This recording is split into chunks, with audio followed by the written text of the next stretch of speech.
Welcome to the Nerd Rundown presents Doctor Strange in the Multiverse of Madness. Today's show, we're reviewing the latest installment of the MCU, the sequel to 2016's Doctor Strange in the Multiverse of Madness. I'm Darren Simple, and with me today are some of the biggest nerds I know. Eric Hare. Greetings, everyone. And Big Mork 3000. Hi. Did you say hike? What did you say? I said hi. Hype. Blue 42. Blue 42. Omaha. Okay, Doctor Strange. Finally, we get an MCU movie, the first MCU movie since the Eternals back in November. The MCU train is chugging along, and it's the next thing is something we're all excited for. Thor: Love and Thunder.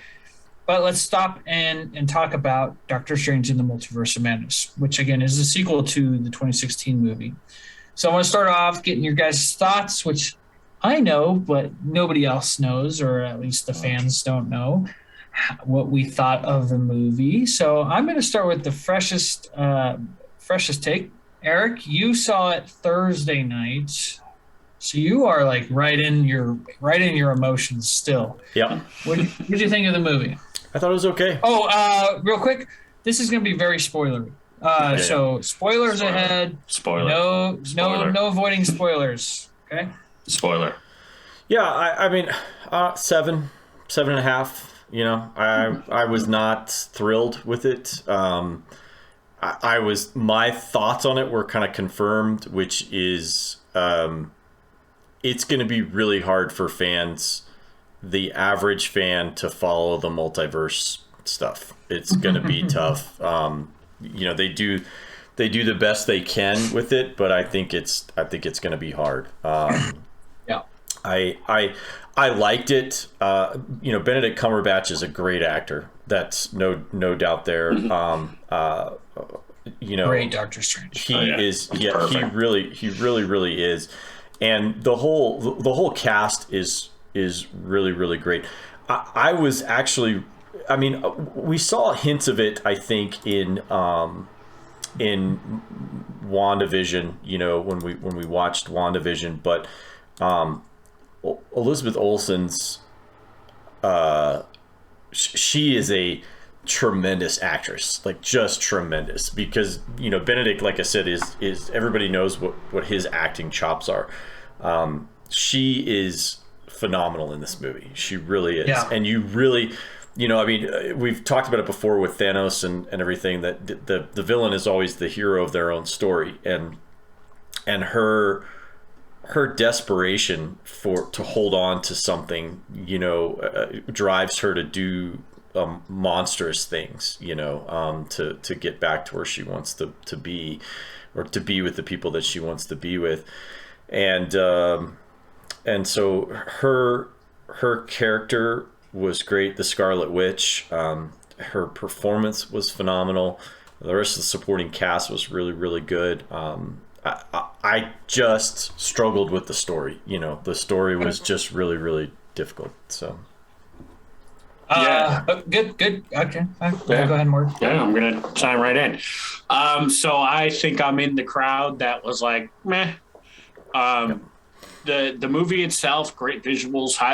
It is a theater-worthy movie as far as the visuals and the sound are concerned. Performances are great. I mean, like we said, Benedict Cumberbatch, Olsen. I'm dropping the name on the guy that plays Wong, but you know, everybody does a good job. Yeah, Benedict Wong. Character, Benedict Wong. You got his name right. We got too many Benedicts. Benedict. I didn't really put that together. Benedict Wong and Benedict Cumberbatch, and then Benedict Wong plays Wong. Right. Yeah, there's two. I never put that together. That should be a movie itself, just about that. Yeah. The only one, honestly, the only character that I thought was weak in it was America Chavez, which is the focal point of the story. Right.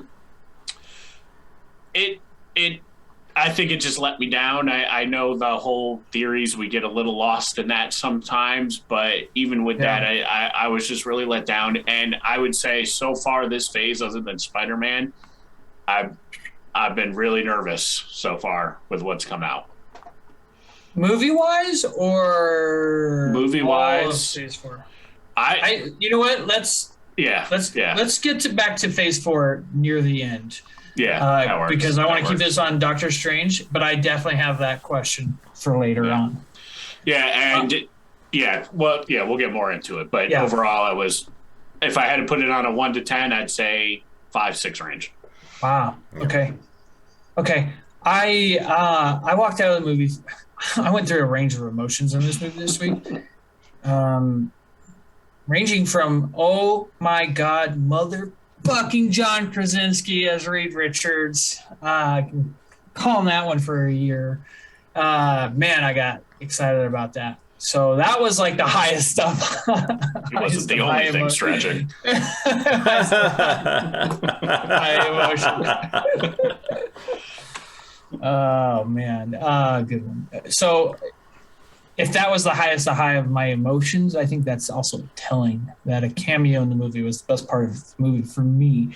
I will agree with Eric's like 7, maybe 7.5. I walked out thinking that was pretty good. Processed it a little in my mind. Emotions came down a bit throughout the week. Good directing, good acting, great visuals. Screenplay needed 4 or 5 more passes. I mean, it was this. Now the story was good. It was the screenplay that really just brought me down a level or two. Michael Waldron wrote the movie, but I don't remember who wrote the screenplay. And the screenplay is what gets put on screen. So it felt cheesy. It felt I think cheesy is the best way of putting it. So it wasn't the greatest screenplay writing that we've had in the MCU at all, and it affected the movie. The pacing of the movie was definitely needed some work. So that kind of brought me down. Third act was rough. The third act was really rough. Yeah, real rough. Because it was like, oh, we're getting to it, and then we moved to a whole different thing, and it was like, okay. Like, right. I felt like it was a false start. It's like, oh, here we go. And then they're like, no, we're going to detour into this one more place, and you're like, oh, come on, man. Let's just. Well, and you have the Multiverse of Madness as the title. I'm wondering how much COVID really affected the story. Like, and we might be saying this for a couple more years down the road. Like, COVID may have changed some things. Like, they're in the middle of filming and they have to stop, and it affects all these other when you have an interconnected universe and everything's changing over here, it changes over here, and then it changes over here. It's got to change this big one in the middle. Not an excuse necessarily, but maybe a little justification on why some things were not what we expected. So excuses. Yeah. I still put it. I put it mid-tier MCU. I probably will revisit this one more than the original Doctor Strange. I thought the original Doctor Strange was a really great movie. But this one, just the way it moves the MCU forward, and we're going to get into that, it's going to take multiple viewings really to process everything that happened. I think you bring up a really great point about the casual fan or the casual nerd. I mean, Meg saw it and she sent in a bunch of questions. Yeah. We as nerds, we process these movies differently. I mean, I walked out, my dad was like, that was a lot going on. I don't know if I caught everything in that. And I was like, yeah, I mean, I even feel like maybe I needed a little bit of help on some things, but let's get into it. So, the movie starts off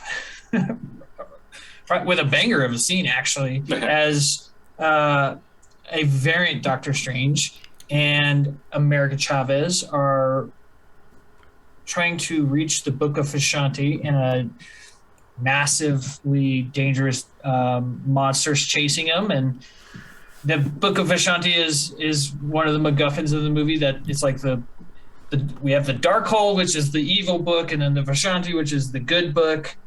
It's a good book of spells. It's the only way to defeat the Darkhold, and it hurts. Basically kills Doctor Strange variant. And America Chavez opens up a portal and gets out of there, setting up taking the dead body of Doctor Strange and yeah. Well, yeah, it sets up the zombie Strange, but also sets up the whole, like, if you're dreaming, you're actually thinking about like a variant in another universe, which I'm not quite sure is. Which is funny because I have had this. It changes a lot. Well, I have always had this. I personally have always had this feeling that what if, like, a dream or is actually you in another life having that sequence of events, like you, like you in a dream, like this one very vivid dream I had one time where I was driving down the road with a friend of mine in a truck, and for some reason I said, "Hey, watch this," and I opened up the door and I jumped out, just to try and and we were doing like 40 miles an hour, and I thought to myself, in another world I did that, and in another universe I did that and I died, and that was it.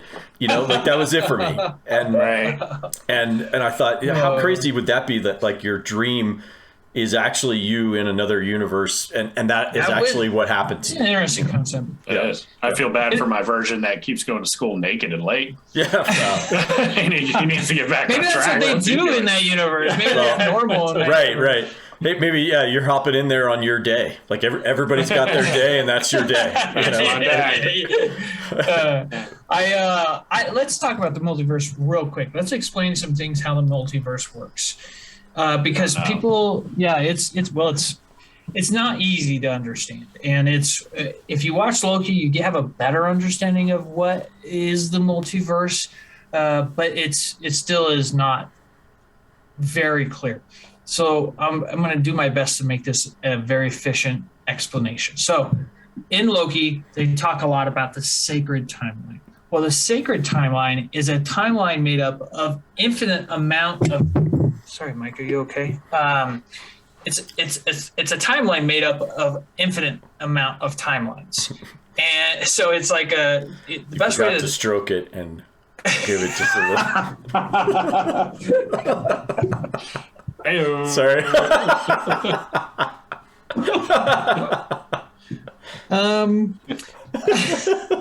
Threw me off.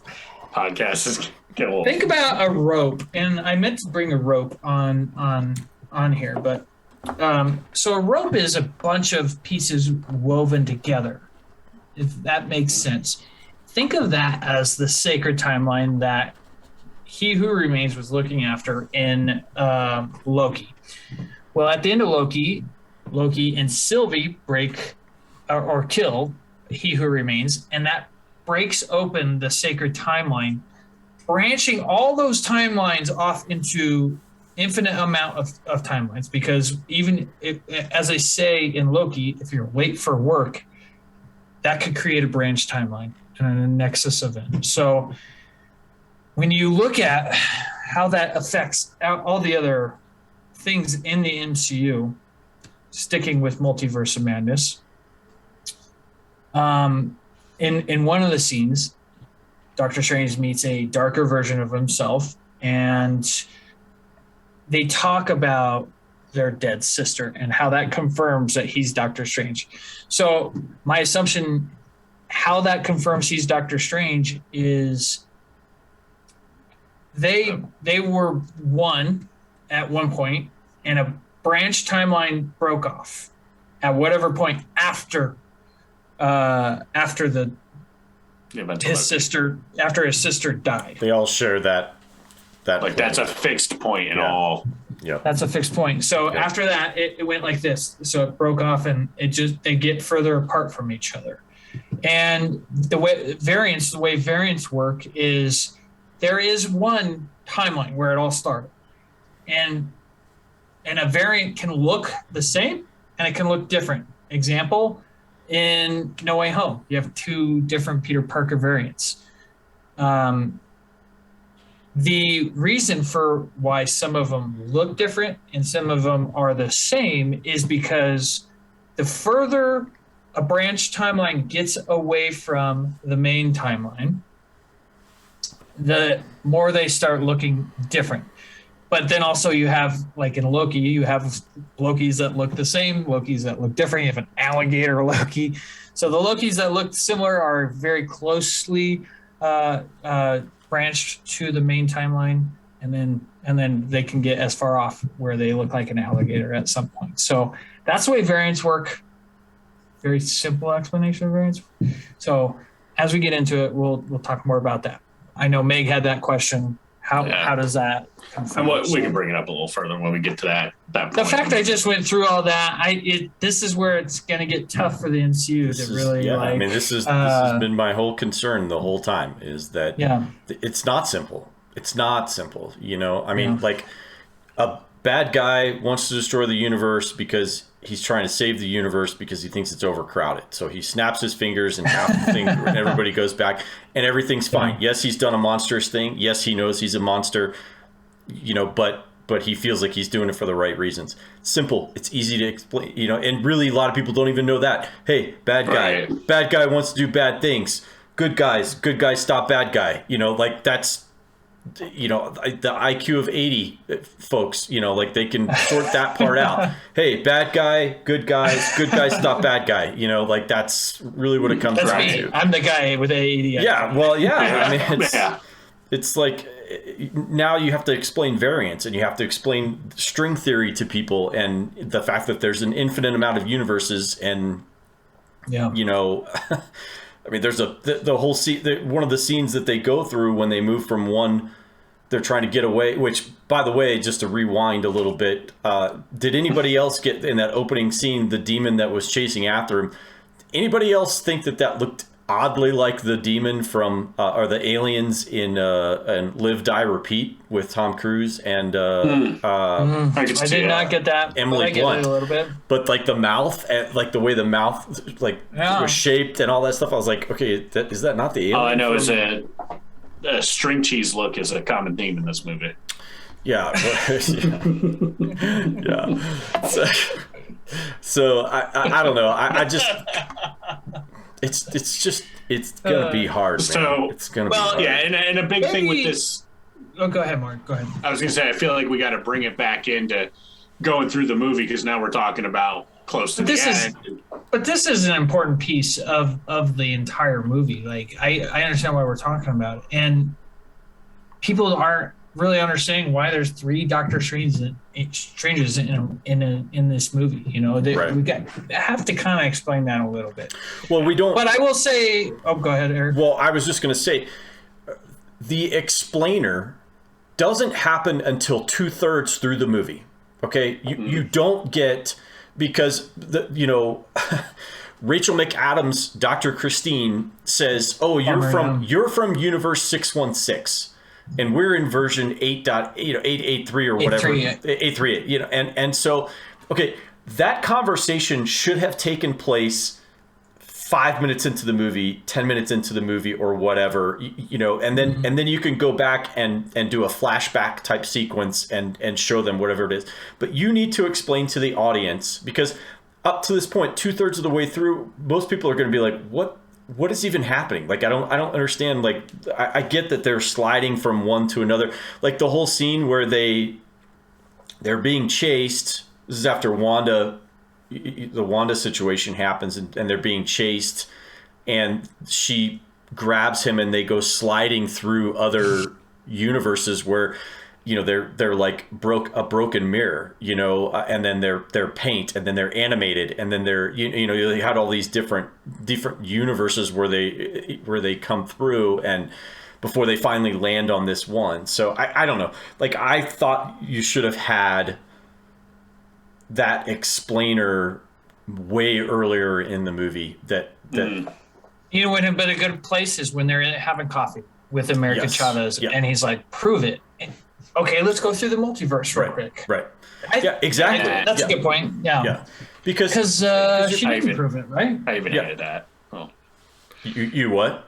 I even hated the coffee shop scene. It was out of place. It was totally out of place. It was out of place. Yeah, like, hey, we just destroyed this total squid monster, which is totally cool because that normally happens. You know, let's just go grab a coffee and we'll talk about it. You know? Yeah, because I'll say, because I want to pull it back in. The opening scene, that Defender Doctor Strange is, if you watch the comics, he's the Defender version of Doctor Strange. He tries to take her powers because he believes it's the only way to stop whatever's coming, and she can't control it. So that's an important piece because there's a little bit of trust issue there where, you know, the Doctor Strange she was just dealing with was literally going to kill her to steal her powers before they get sucked in. And he ultimately saves her because the monster goes to kill her and he cuts off the arms, and, you know, she gets to go through the teleporting, the star, to go to the next multiverse. So, you know, even though he was about to kill her, he still does the right thing and saves her. So to hopefully do whatever. And that's... He doesn't save her. Yeah, he does. He uses his magic to chop off the arms of the thing. Oh, at the last second. I thought you were talking about that first scene. Yeah, well, he does. The first scene. He in does. The first scene? After he gets she opens up the portal herself. Right, but then she's caught by the thing. Right. He cuts off the arms. And does she somehow grab his body just naturally went with it because he was close enough. Right.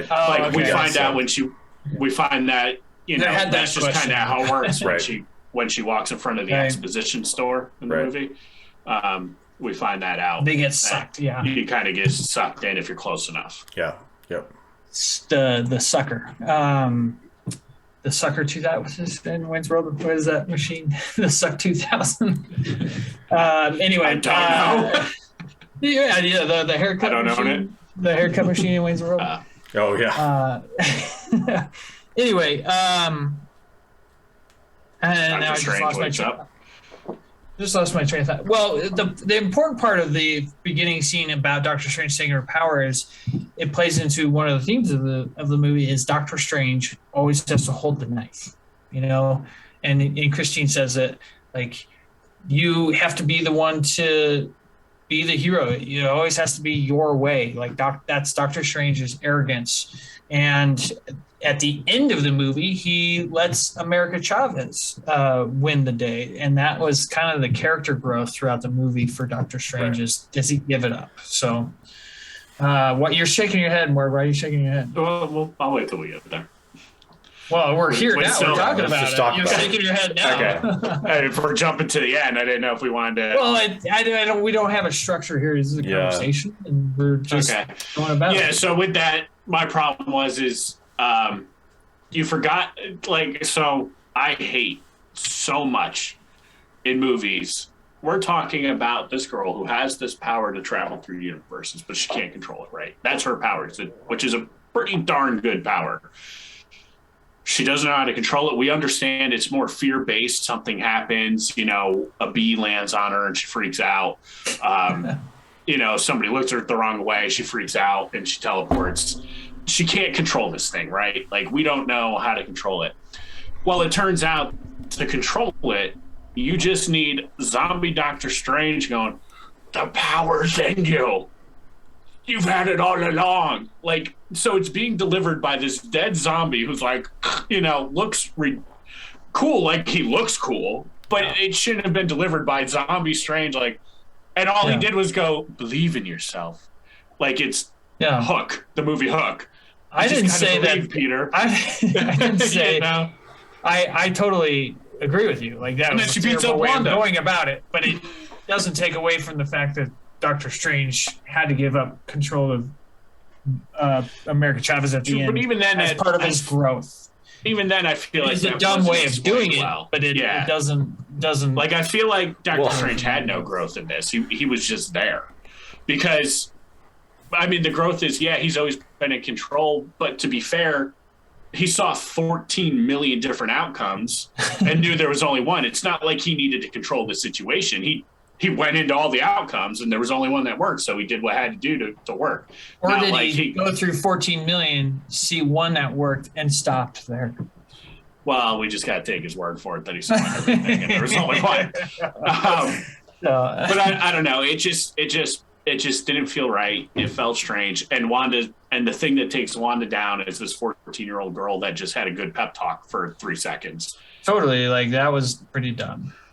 That upset me. What people aren't realizing though as well with Wanda is she was possessed. This isn't like Wanda going bad. She was possessed by the Darkhold, and it was poisoning her. You know, she wasn't the real Wanda that we know. It was poisoning her, which is what the Darkhold does. It's toxic. It's like what? Martin? I'm fighting every point. I'm fighting every point. But how can you argue that the Darkhold doesn't?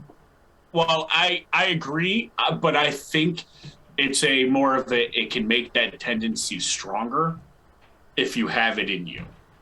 Not that, so if you have some evilness in you or whatever it may be, the Darkhold will corrupt you, but it latches onto that, I think makes it stronger. Because don't forget, Wanda is a villain. She's evil. She enslaved an entire town because she was upset her boyfriend died. That's evil. That wasn't the Darkhold. That was her, right? I mean, yes and no, she did. We agree enslaving people bad. Yes, definitely. I agree with that. The Westview, she emotional, she's so powerful. Like, it is unreal. She wiped the floor with the Illuminati. She just unknowingly did that. Right. Like, she had a mental breakdown. Powers went chaotic, and she created the hex unknowingly. She, not saying that was right for her to do, but she's not a villain. Like, she has so much power that she doesn't know how to control it. She does bad things. Doesn't mean she's a bad. I am bad guy, but I am not bad guy. I am bad guy. So you got some feelings there, Maury. I got it. Some feelings. Sorry, Bill. So let's. Yeah, I know. I really wish Bill was here to defend his girl. I'm trying for you, Bill. Here, there's no denying that the Darkhold corrupts you. Right. It corrupted Agatha. It corrupted, and we can literally get into some deep nerd stuff about the Darkhold, maybe for another episode. But it was corrupting Wanda. At the end of WandaVision, we had a mid-credit scene where Wanda was reading the Darkhold. I guess here's the point that nobody really knows. Okay, so Chthon wrote the Darkhold.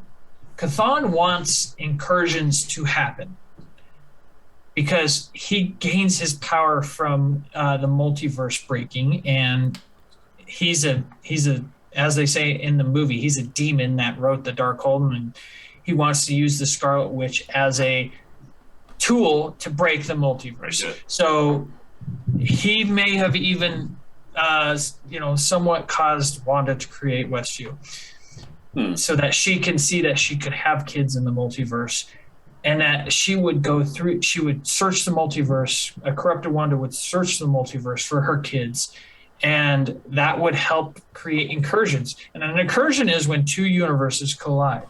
And you have to save one universe. One of them's got to die, or both of them's got to die if you don't save one. So that's, I feel like, an area where it's just that was not explained well. And if you're not up on your nerd shit, you're gonna miss that, and there's gonna feel like there's some shit missing from the movie. Does that make sense, Eric? Like, I know you're kind of sitting there like putting your hands on your face. Yeah, I don't. Not that helps justify anything in the movie, because again, I have a lot of problems. I'm with Morgan. Like, the more I talk about this, the more my number goes down on this movie. Like, it just like okay, like there's just a lot of stuff. Like, okay, and I it's not that I had this problem with WandaVision because I really didn't. I think the way they wrapped up WandaVision was fine. This is not WandaVision 2. This is just Wanda, because there's no Vision, here. And so okay, so she's upset because she missed out on a life with kids that she never had. So it's like that doesn't make sense to me. Like, she never actually had these kids, like, and so she has memories of imaginary children that now she's like desperate to get a life with these kids, but she wants them when they're like 10 and not when they're like infants and all that stuff. So that doesn't. She wants to kidnap her kids, and they're not. Yeah, that they're was not. the big miss on their part, right? And she's gonna kill another variant of herself so that she can step in as their mom. She's gonna kill a child. Yeah, she's gonna kill a child, and then she's gonna. So this is where I struggle with your defense of her as not being a villain. Like, I don't know how much more villainy. Like, and I get that you're saying that the book itself is what's causing her to make these decisions. But I don't know how you get more villainy than that. Like, that's she's like killing a lot. Yeah, she's killing a lot. If you're possessed, are you considered a villain, or are you considered a possessed person? But I see, that's the problem. I wouldn't really call her possessed. She's for sure possessed by the Darkhold. There's no denying that. But the Darkhold is essentially allowing her to tap into powers that she did not realize she could tap into. So would you say Agatha is a villain? Absolutely. Well, Agatha wasn't a villain, and then she started using dark magic from the Darkhold, and that's when she became a villain, because it possessed her. So Wanda is a villain? No. So then why is Agatha not a villain? I said I almost answered yes, but then I almost said yes, but then I said she wasn't, and then she started using the Darkhold and started using dark magic and started taking powers from witches, which not good.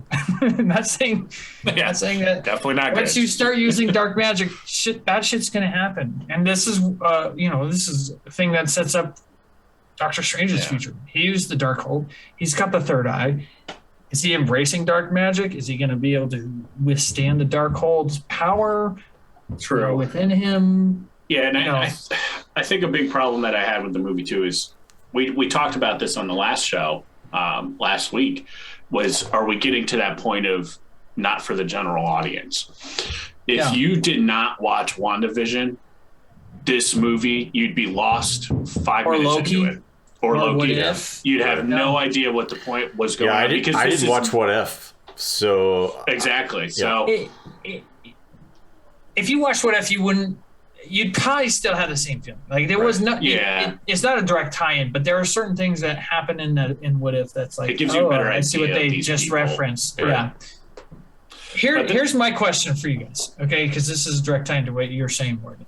So, in the past, we've talked about Batman. And is Batman good enough to be on his own? Or is he needing to be part of a bigger universe? And there's been split opinions on this. For the most part, people want it to be a part of a shared universe. So when you get this shared universe, this is what you get. True. Does that make sense? Morgan, you're the one of the people who's like, I want it to be a part of a bigger universe. I agree. So here you are with a movie that does not stand on its own. You have to watch WandaVision. You have to watch Loki. You basically have to watch No Way Home. Yes, please, by the way. And so here you are. So I feel like a lot of your complaints are against your own opinion. Well, I'll say this. I don't mind that it involves the other stuff. I'm just saying, is for the general audience, they're going to be lost. For me, it's fine. Right? Like, yes, I want it all connected, but that's because I'm going to sit there and watch it all. But as far as the general audience, like, as far as like, if you watch the movies Yeah. and you go, oh, Doctor Strange 2. I like Doctor Strange 1. I'm really interested to see, Yep. what they do with Mordor and how he's hunting down these people. Let's go watch it. And Yeah. then you realize this has nothing to do with the first Doctor Strange. Totally. And maybe Eric can give also the perspective of that, because you're a nerd, Eric, but you're not like deep into it like Right. I am. Yeah. So do you agree with that point, that this is a problem for the MCU, or is this? Yeah, that's my whole. Yeah. That's my whole. I guess that's you've been saying. Right? That's what I've been saying. That's what I've been saying from the very beginning. Since you started talking, yes. Yeah, is that it is a problem, and the problem is that you're taking a very complex issue, a very complex concept, and trying to bring it down to a level that the average person who doesn't have the time to dedicate to all of the MCU to understand where we're headed. So now maybe later on down the road when Kang becomes the big bad, if you really rewind. So let's rewind to the beginning of the MCU. Okay, let's go back to Iron Man, and love it. And you get the post-credit scene with Nick Fury, where he says, there's something coming, and I want to talk to you about the Avengers initiative. And Loki, buddy. Right. So I did a barrel roll when I first saw that. I was so excited. Right. So you're like, oh, okay. So something is coming. So you get this hook that they're putting together the Avengers because there's something going to happen. And then you get the whole Captain America movie, and we get the post-credit scenes with that one, and so we're building towards Loki's arrival in the Avengers, and so we get the Avengers, and it gets, now you get revealed why he's there, like who's behind it. So you're a couple movies into it, and you get to see who's behind it. Yeah. Right. And so you can see where they're building to. They're putting all these pieces together to see where they're building to, and unless you watch Loki, you don't know what they're building to, because this movie doesn't give you any clues, and even No Way Home doesn't give you any clues as to what we're leading to. I'm going to tell you what they're building to. No, I understand, but they need to be clear in them, and they're not, and that's the problem. This is a mess. This is a big mess, and I'm worried. I get where, because I've heard this sentiment a lot this week. Like, Phase 4, there's no clear bad guy, or there's no clear direction on what they're building to. Right. It's not clear for the general. I get that. For Phase 1, you're building to Loki and the Avengers, and then they teased Thanos, and then they went through 2 more phases before they ended with Thanos. Right. And this Phase 4, it feels like one big mental trip, because everything has been about mental disorder, I feel like, in all these. Well, they're trying to set up the multiverse. Like this whole phase is just to sanitize people with the multiverse, that it exists, and this is what it looks like, and this is how it functions. And there's a reason why they're doing this. There's 2 reasons. First of all, Disney's getting all the rights back, so they have a history of movies that people love. There's a built-in audience for it. So find a way to okay, how are we going to bring in Professor X? Well, here's how we're going to bring in Professor X. Now, it doesn't necessarily set up mutants in the main universe that we're in, the 616 universe that we're in, but it brings in Daredevil from the Netflix into the MCU. It brings in Kingpin from Netflix to the MCU, and we are building to Secret Wars. And again, it's not clear for the general audience on this, but incursions is the biggest setup or biggest hint as to what they're building, because at some point they're going to collide all these universes together, and we're going to get a Secret Wars adaptation directed by the Russos, most likely, as that's the movie they said they would love to direct next for Marvel, where you're going to get, that's the big next big crossover event where everybody's going to be in the same movie, the next big in-game event. Is that going to be at the end of phase 4? I don't know. That's the thing we don't know, and we're frustrated about. Is that going to be at the end of phase 5? We don't know. But they had to do the multiverse to bring in these extra characters so that they can start bringing in the people they want from those universes and cutting out the ones they don't want. And that's why they have variants that look the same and variants that look different. And then these incursions will create one big Secret Wars movie where they have to save either maybe it's the 838 universe colliding with the 616 universe. And that's where we finally get the mutants coming from that universe, because they obviously exist in 838. The Inhumans obviously exist in 838 because Black Bolt's on the Illuminati. But it doesn't make any sense, man. They go on red. They go on red. And that's just wrong. I don't want to be mixed up with a universe that goes on red. Yeah, that's why that universe will lose. I don't want to go. That universe will lose. We're gonna have our main timeline. Yeah. But there's got to be some way that they got to bring in the X-Men, and I think that's how they got to do it. I don't want to be mixed up with people who go on red. I just don't want to. Yeah. It's just. Yeah, I am a fan of them. Yeah, they go on red here. They go on red. And that, so I get that sounds absolutely insane. That is an insane, Kevin Feige, I don't know if he's biting off more than he can chew here, or if he has this grand plan that he's just hasn't revealed everything to us, and we need to have faith and trust in the Feister himself. Yeah. It's and let me be clear. It's not that I don't comprehend what we're doing. I want to make sure that I understand what they're doing. I understand the multiverse. Absolutely. I understand how they're setting all this stuff up. I'm talking about from a non-nerdy casual fan, and I said, I haven't seen What If. Yeah, I haven't seen What If.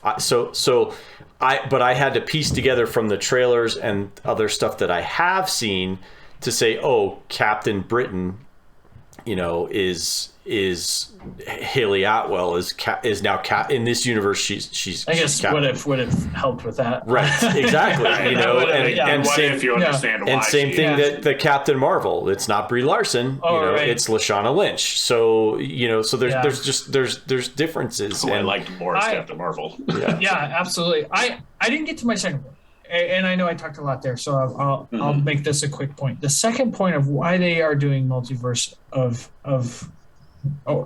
all these things.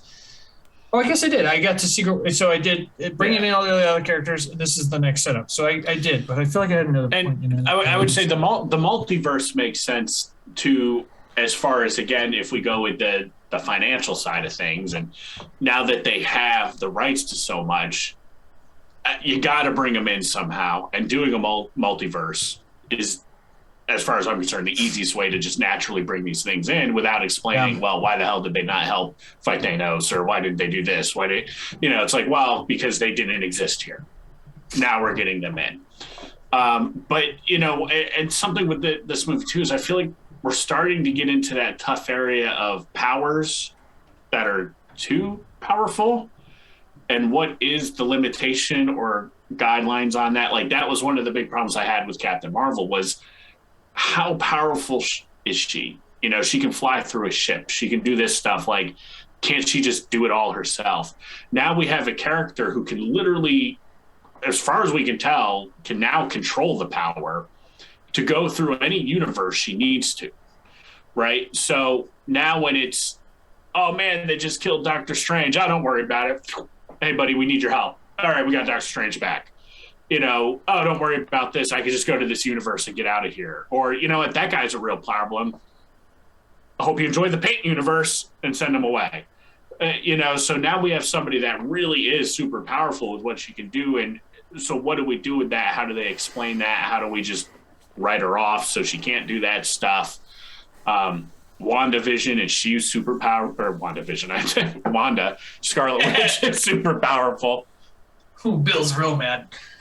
Yeah, and the thing, I'm kind of all over the place here, so I apologize. I know it's hard not to get all over the place. It is. The movie is all over the place. Like I admit that. And like, one gripe I had is this is Doctor Strange in the Multiverse of Madness. That's awesome. How many multiverses is he dealing with? 2. Oh, okay. Like I thought we'd get a little more. Like, yeah, he does that cool fly through, but that's it. Then he ends up on another one, and that's pretty much the whole movie. Really, because the dark universe with the dark Doctor Strange was the 3rd universe, but. Okay, yeah. Don't need to be technical here. Technical. But, I just expect when you hear multiverse, you're expecting like more of a time. Like I don't know. Well, that's the thing. Like there was bigger plans for this movie. They had run out 4 minutes of stuff. So even this movie was supposed to be probably even bigger than it was, and people are still confused after it got cut back. But even if they made it 3 hours just to explain more, I'd be happy with that. Here's a point I was thinking about earlier, and I don't want to forget again. Like the MCU has become this behemoth, right? They don't care anymore if you haven't watched something. Like before, when it was 2012, they were like, yes, please go watch Iron Man 1, Iron Man 2, Captain America, Thor, The Incredible Hulk. And so you know what's going on in the Avengers. Now they're so big and so popular that they are like, go watch this stuff or don't. Yeah. We're making this shit. That's a pretty powerful position to be in. Again, doesn't mean it's the best position to be in. Again, not sure if Feixer's biting off more than he can chew. But let's talk about the Illuminati real quick, because that is a huge. I just want to say one thing. Yeah. This is a big. It's a disclosure that you put in any financial thing. Past performance is not indicative of future results. That's a problem. That is a problem. So if you're going to tell your customers, hey, go pound sand because we're moving on, and if you can't keep up, hop off the train. That's a good because point. The reason why people went to go see Endgame, and the reason why because they love Captain America, they love Spider-Man, they love Thor, well, not even Thor really, they love Iron Man, and they loved Captain America, and they loved seeing all the Hulk and the Avengers and all that stuff. That's not who you've got now.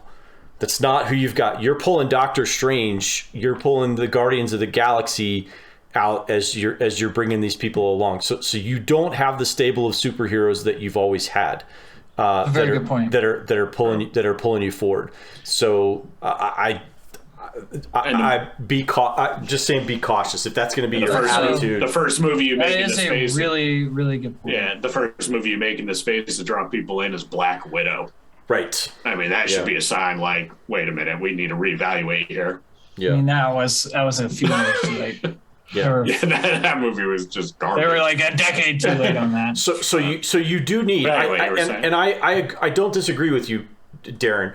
You need to get to the X-Men, and you need to get to them fast, and you need to get to Fantastic Four. If you can get them, get their shit together and get them in here, you need to get to them as fast as you possibly can, because people do know those characters now without Cap and you do need to bring in Wolverine, and you do need to bring in Cyclops, and they need to be badass. Like, they need to be badass. And same thing with the Fantastic Four. They better be tight, because that's what fans are going to want to go see. They're going to want to see Spider-Man and all those and the X-Men together and to fight somebody big. Like I said, you can work with the Guardians of the Galaxy, you can work with Ant-Man and the Wasp. They'll get you along, Right. You know, they're going to buy you time.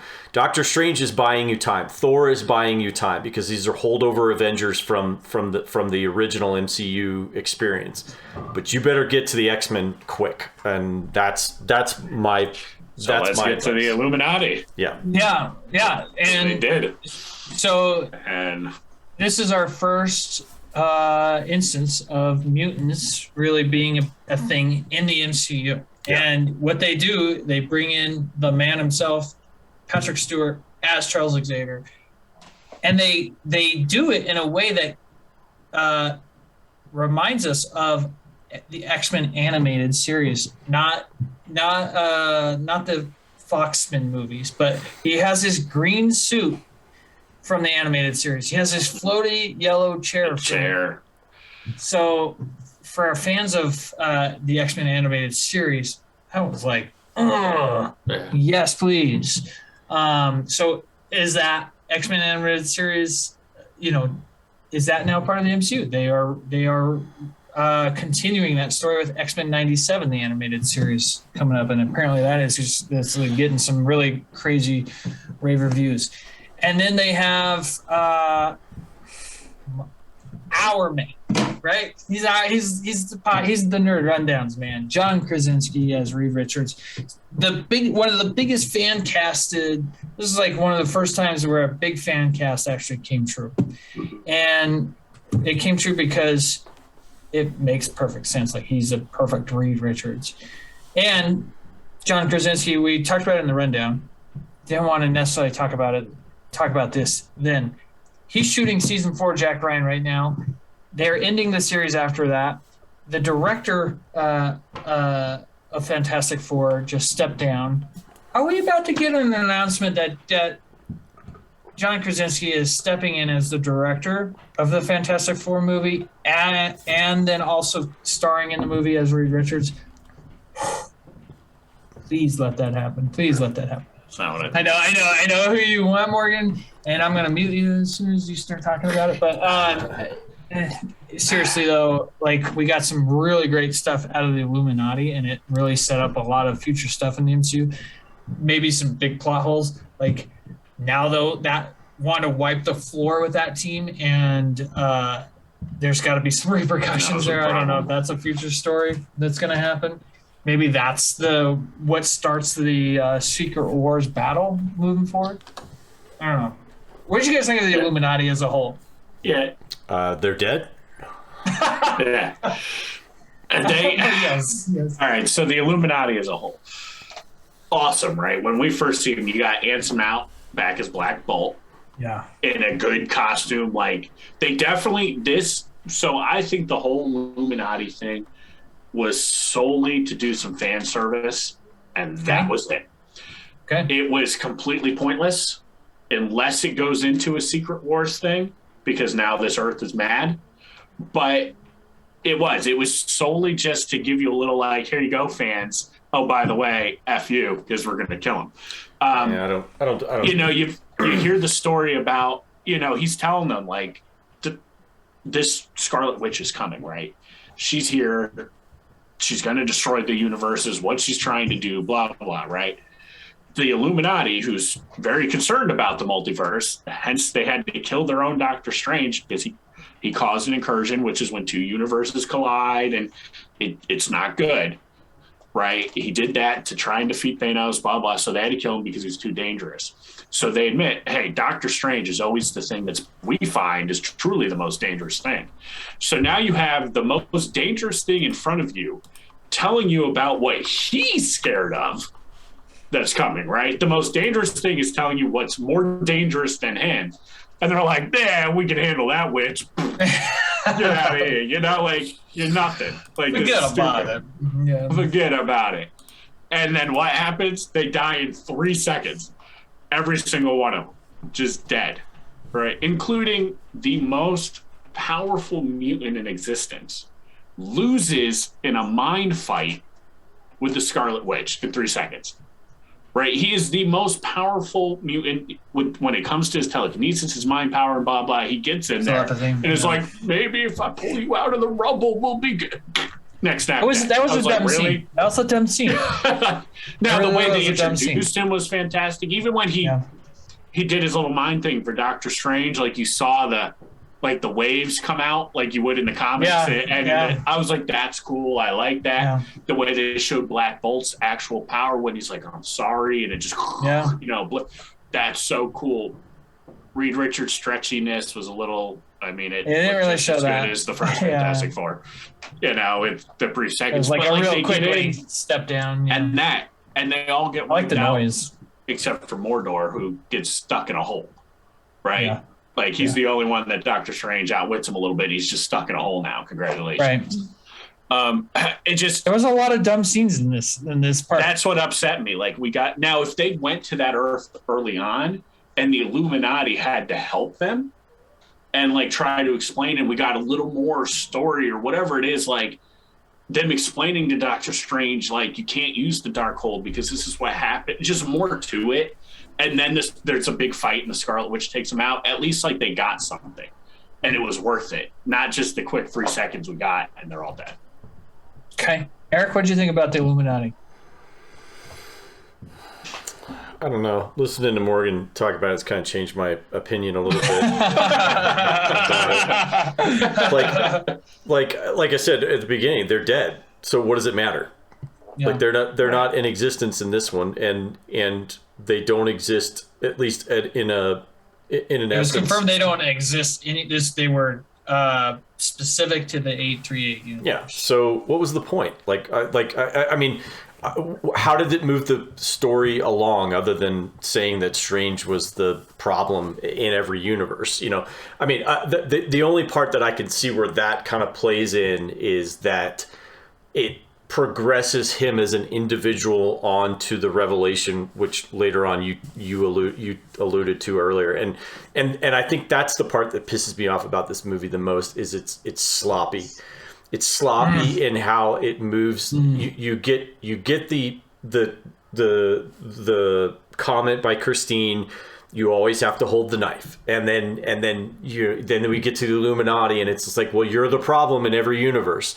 And then Chavez says the same thing. You're the problem in every universe. You always try and take my power, and it sloppily gets to the point where at the end you have a mutated Sam Raimi has to cram a zombie into his movie, and it's like cheesy too. It's cheesy. It's really cheesy, and he has to slam this zombie into the thing that at the end that tells him you need to trust yourself. I'm not going to take your power from you. And all that. And you're like, come on. This is it. That's the thing that I think that pissed me off the most is the Illuminati is there for that one thing only, and that's to tell them, and like Morgan said, cheap fan service that says, okay, you're going to get Professor X, but it's not the real Professor X. He doesn't really exist in your universe. Maybe we'll bring him in some other way. I don't know, but right. I don't know how you bring John Krasinski back for this. I don't think you can.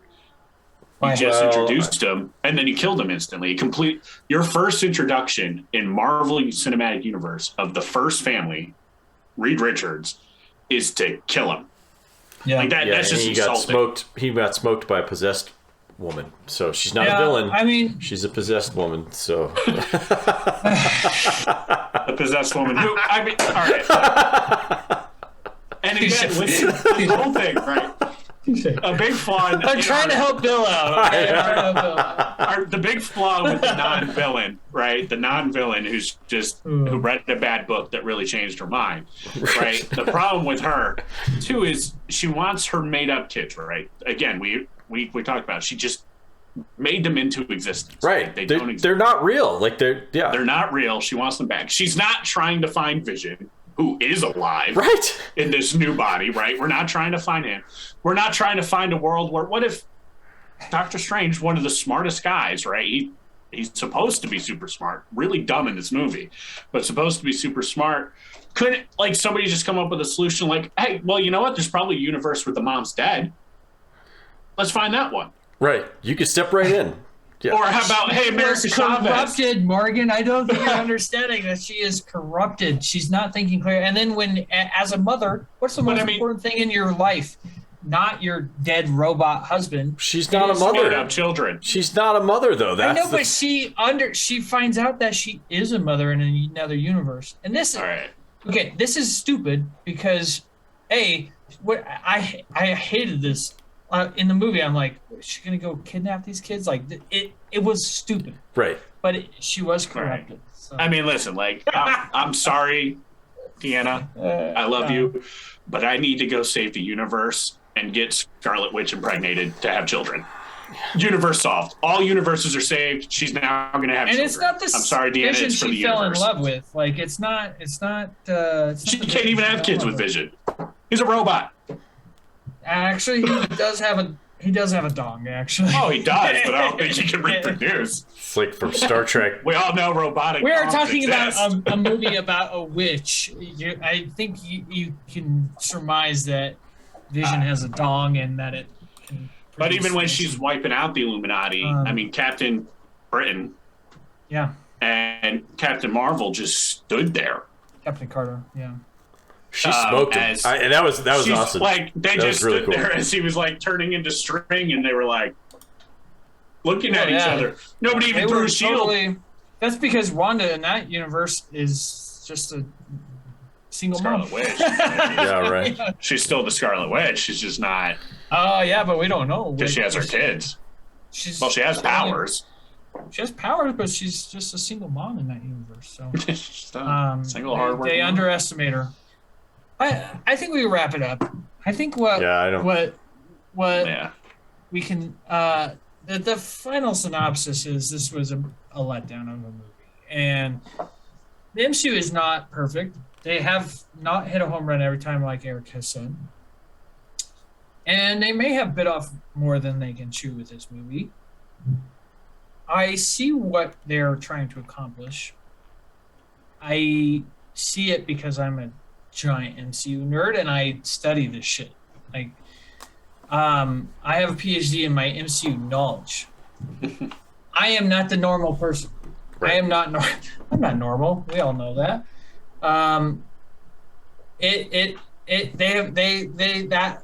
I think the most fire ass take of the whole thing was Eric's about prior performance not being a future. What was it?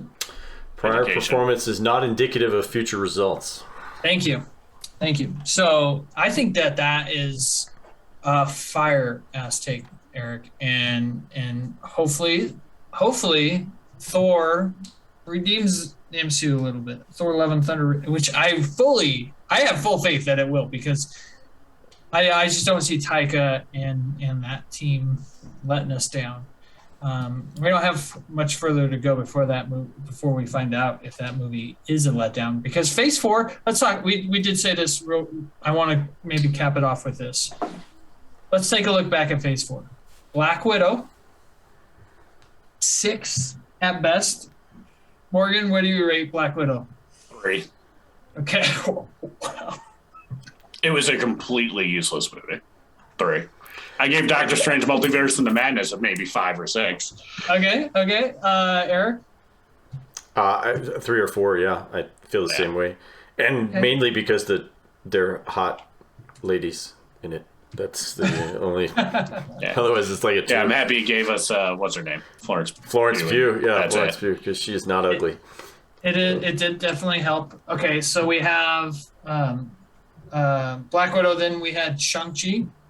Well, actually, we had WandaVision, which was good. Which does bring up another point. I didn't even talk about, but yeah, when you get there here in a second, I'm gonna drop it. So go ahead. We had Falcon and the Winter Soldier. Yeah, which was good. Yep, we loved that one. Loki. Mm-hmm. Good. That was good. What If? Then we had Shang-Chi. Mm-hmm. Then we had Eternals. Then we had Hawkeye. Right. Then we had Spider-Man: No Way Home. Yeah. To stand out. Then we had Moon Knight, and then we had Doctor Strange. So that's Phase 4 so far. Not MCU's best. So phase. we're not even going to talk about the fact that there's a head and an arm sticking out of the planet, like from Eternals. Like we're just gonna Oh yeah, we should skip have brought that past up. this part that there's this giant There's an thing. eternal celestial. Yeah, celestial, sticking out like of it. half in, half outside of the planet, and we're all just Got to be messing with the core. we're all just moving on from that from that Gravitational pull. yeah, that has no impact on the planet. That nothing, you know. My Please tell me we're just gonna forget that. my response to that is we don't have the exact timeline in an order of events of certain things quite yet. Like that actually may have happened after this movie. When we get a full timeline on Phase 4 and we see that Eternals or that celestial head and hand coming out of the ocean there, if it happens before Doctor Strange and it doesn't get addressed in this movie, obviously, then that's a miss. But I also do know that Phase 4 is not over. After Thor: Love and Thunder, we're going to get Black Panther: Wakanda Forever, where Namor is the main, another main character in that movie, and he's mad about shit going on in the ocean. So it may get addressed then. Yeah. Just saying. To be fair, we don't even know if Eternals was our universe.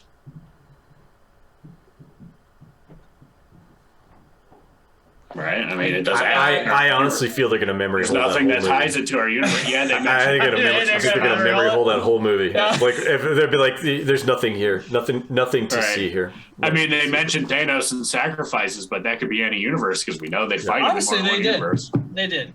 All right, I made this quick illustration. Here's the main timeline. This is a The problem. sacred timeline, right? Problem. Sacred timeline is made up of. This is the sacred That's timeline the made up rope. of a bunch of different universes. Right. And then once He Who Remains was killed, a bunch of branches started happening, and it's happening in a circle.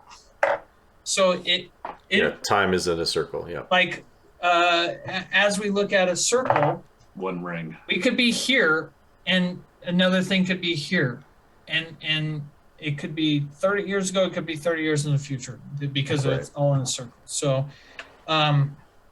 String theory is very, very.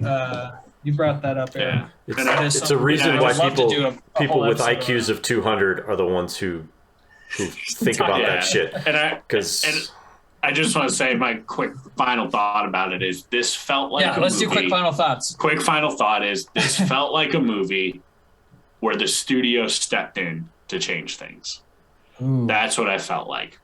Our problem with DC is you could tell the director wanted to do something and then a studio stepped in. That's what I felt like this because it just didn't flow right. You could tell things were changed. They did all those reshoots. I felt like this was a movie where they had a plan. Sam Raimi had a plan, and then the studio stepped in and went, "No." Well, now remember, we're big. Scott We gotta Derrickson do was it this supposed way." to. Scott Derrickson was supposed to direct this, and then he stepped away because of creative differences, and then Right. Sam Raimi. It just stepped felt in. like the studio is pushing in a bad way. Like they lost their way. They're too big, and now they're doing what That's what it felt like to me. Okay, Eric, you have final thoughts? I'll go back to what I said at the very beginning. Visually, it was breathtaking. Some really, really cool visuals. Some really, really cool concepts, not executed properly.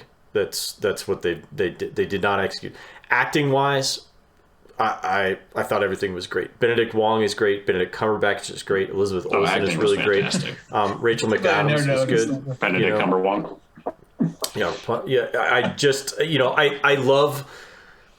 I love the relationship between Strange and Wong. I love that they tease each other. I love that they have that familiarity with each other. I'm so glad that Wong isn't dead. Please don't kill him off. Don't kill him off, at least not yet. Yeah. So I love him. I think he's great.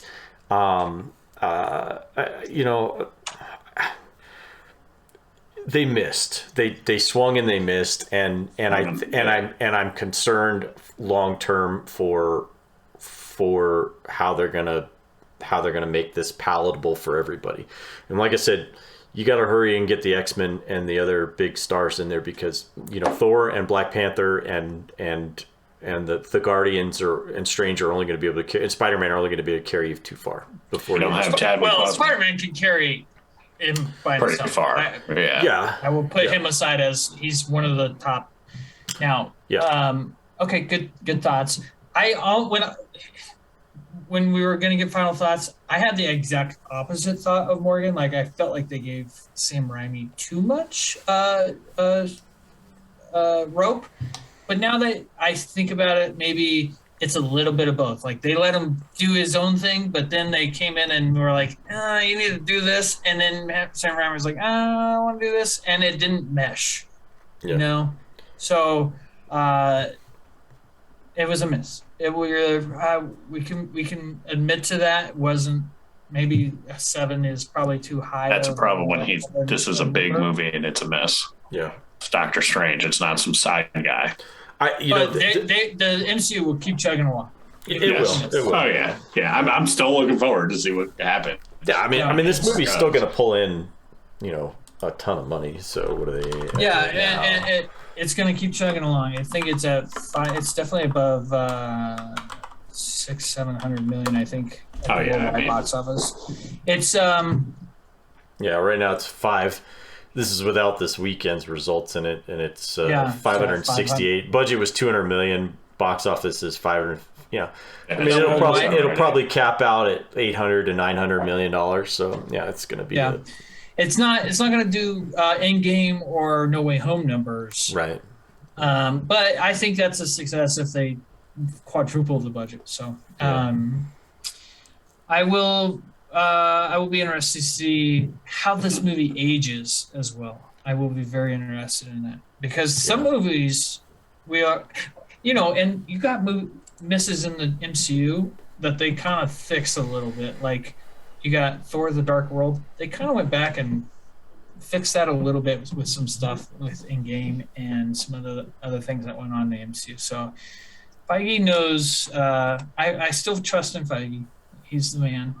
To lead the way. So I feel like there was one other point and I don't really remember it, but the Phase 4 is not done. We still have Black Panther or Thor: Love and Thunder, then Black Panther, Wakanda Forever, the Marvels, and the Guardians of the Galaxy Volume 3. Oh, and apparently a Fantastic Four movie. That was announced as a Phase 4. Supposed to be in Phase 4? Supposed to be in Phase 4. I was supposed to cap off Phase 4, which Fantastic Four. Phase 4. Not even excited. We already got Reed Richards. No, we didn't. Just got to hammer it in a little more. Send us your thoughts on Doctor Strange and the Multiverse of Madness. Do you agree with what we said? Do you agree that a possessed person is not a villain? Because, Morgan, I'm going to love you no matter what. If you get possessed and you go on a killing rampage, I will forgive you because you were possessed, okay? I'm just going to tell you. So I hope you do the right thing and put me down, okay? Oh, we still have She-Hulk. We still have Don't try to justify the There's fact still that a lot of some some MCU shows that are still part of Phase 4, like Secret Invasion, Armor Wars. My gosh, She-Hulk. There's still a lot left in Phase 4. And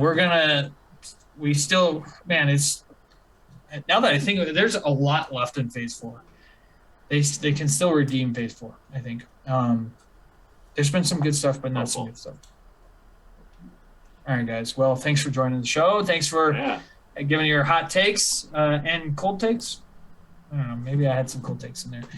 I appreciate you guys. Love you guys. And love you all out there. Thank you for listening and watching in. You can like and subscribe on YouTube. Hit the bell for notifications when our shows are released. Right now we release them on Mondays, but we got some plans for the future that might not always be the case. So like and subscribe for future updates on future stuff, I should say. And with that being said, we'll see you all on the next Nerd Rundown Presents. See ya. Bye. Sorry, Bill.